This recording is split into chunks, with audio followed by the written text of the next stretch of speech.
लड़कियों का लोड मांगने का तरीका। जानू, आज शाम को मेरा पैकेज खत्म हो जाना है, हम रात को बात नहीं कर सकेंगे।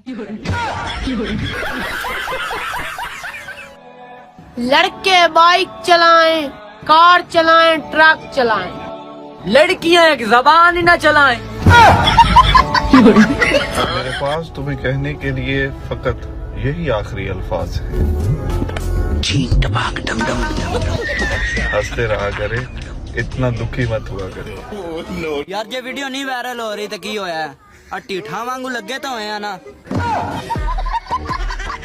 जिंदगी के हर लम्हे में खुश रहें, मुस्कुराते रहें, किसी को ये महसूस ही ना होने दें कि आप शादीशुदा हैं।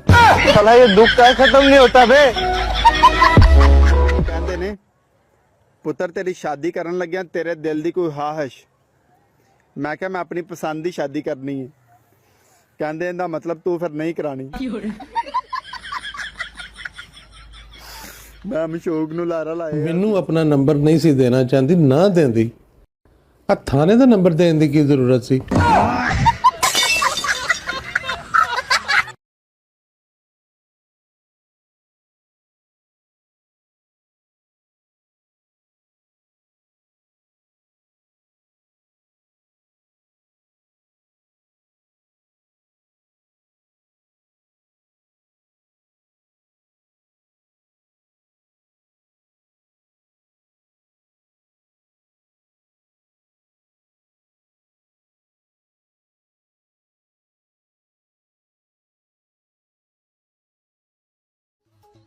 मैं उन लोगों को मुंह ही नहीं लगाता जिनके मैंने पैसे देने हैं।